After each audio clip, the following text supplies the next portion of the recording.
I wasn't sure this movie was actually ever going to come out, but here we are, and straight off the bat, after an 8-year wait, I don't know how I feel about it.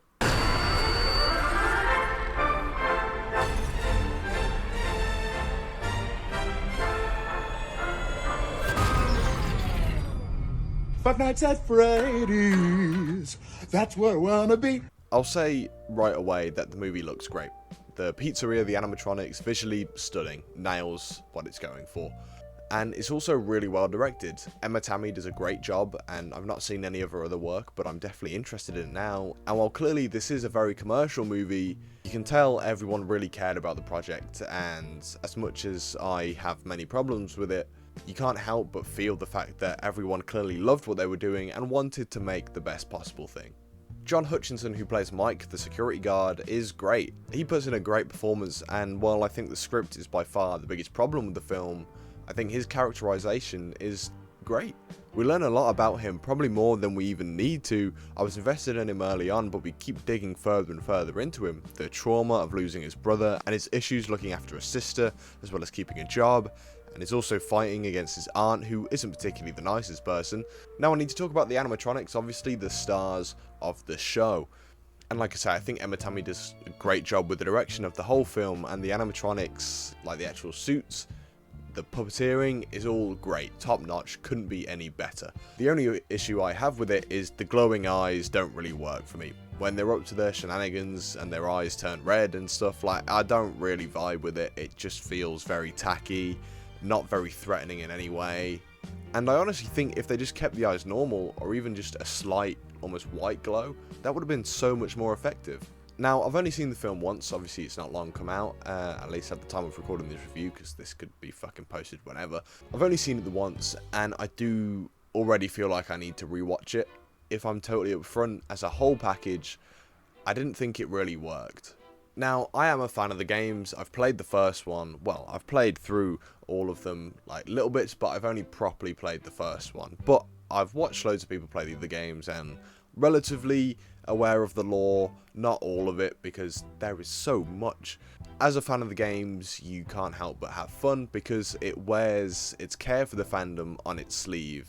But to be brutally honest, I just kind of think the script fails. It tells this horrific story of these animatronics possessed by dead children in a very generic way in the end. They attempted to create a mystery about who this child murderer is, but we all knew going into the movie that it's William Afton, and we knew Matthew Lillard was playing William Afton. And even within the film, even if you somehow go into this not knowing that, they make it so blatantly obvious. He appears at the start to give Mike the job, but then doesn't really show up until the end, where they have this reveal. And my friend next to me literally just went, well, fucking obviously. And so I don't really know what they were thinking there, because also there's not enough characters in the movie to build up a mystery about who the killer is. So I don't know why the film kind of plays itself that way. Like, we see him take the mask off, like, you click with it when you hear his voice, and you see him take the mask off, and it's like, well, dude, no shit. Now, once again, going back to the animatronics, they look great, as I say, but I don't think they're utilised all too well. They have a few moments where they shine in the horror aspects, like when this group of youths go to trash up the pizzeria to get Mike in trouble, and obviously they're all killed in pretty fun ways. I mean, Freddy fucking bites someone in half. That was cool. I was not expecting that. But then we also see them building a fort with Abby, and like Bonnie doing a thumbs up and stuff like that.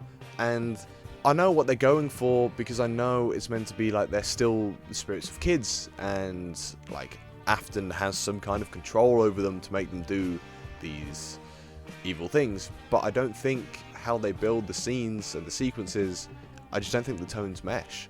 They really clash with each other. And so it ends up feeling conflicted about whether they want the animatronics us to feel sympathetic for them, or for us to be scared of them. And I'm not really sure how it's wanting us to feel, and so I'm not really feeling anything.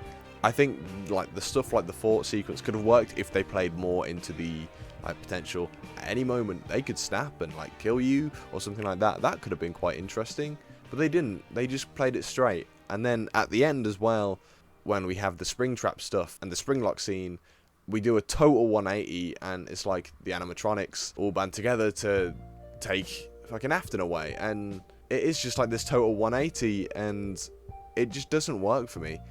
They also just brush past the fact that these animatronics are possessed by dead kids. Like, there's not enough attention put to that. They just act like it's a totally normal thing, and that it's not, you know?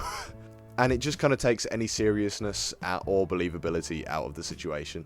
One of the main plot lines of the film is Mike going back to his dream to try and see who kidnapped his brother when he was younger, because he believes that if he can kind of take himself back there into his memories, he'll be able to get more of a picture from when he was younger. And it's revealed that Afton took his brother, if you didn't know that already. But I don't hate this. I can see it bugging some people, but with the rest of the movie, I can kind of buy it. I don't hate the approach to it, but I also didn't love it. Like, it was interesting, but I feel like it ended up relying too much on the ghost kids, and it ends up, overall, feeling like a pretty generic experience, not just that plot line, but the film. There are definitely highlights though, and obviously I've touched on them throughout, but the big one is Matthew Lillard, obviously. Holy shit. Like, I kind of forget how good of an actor he is. Obviously, multiple iconic roles, and my favourite, Stu in Scream. I'll be right back! Obviously, but he's great in this, honestly. I always come back. As much as the Springtrap reveal as a twist doesn't really work, because we knew it, the reveal is executed really fun and really well. Like, he feels really threatening and really powerful, and Lillard is chewing up scenery. And we see the actual Springlock scene, which was pretty great, and whilst for sure I wish it was more gruesome, because I'm sick like that, I can't blame them for taking the approach that they did, because they clearly wanted to involve the younger fans of the franchise. Closing out my thoughts, I think the film is definitely aiming at its pre-made fanbase from the games. And that is such a rare thing, and I know Jason Blum said in an interview like that normally they'll try and please the fans as well as bring in a new audience, but this one, and it clearly does that, aims at its fans, and that's not something you really see, and so I kind of struggle to review it, if I'm honest. What Scott wanted to do, which is an experiment, we'll see how it works. I thought it was a very cool idea, so we said yes, is we are only making this for fans of Five Nights at Freddy's. If other people want to see it, that's fine with us. We're very happy, but we're not trying to expand the audience. We're trying to keep the fans thrilled, and of course, we won't make everyone happy, but that's what we did setting out to make the movie, which is unusual. And as I said, you know, the PR team probably now is going to come assassinate me, but that's what we did. Because I am a fan of the games, and I have many thoughts on the lore. I'm not up to date on all of it, because, like, what the fuck's going on with it? But I came out feeling quite negative about it initially, and with a bit of time, I think I've come to see it more as just a mediocre film. I really do wonder how it will fare to people who haven't played the games, or aren't in on the games at all. I know my stepdad doesn't really know anything about the game, so I'm really interested to see what he thinks if he watches it, but I will also say clearly there are plans for more films, and that's been said by like cast and crew, and so there's more than plenty of opportunities for this film to get better with the hindsight of those future movies.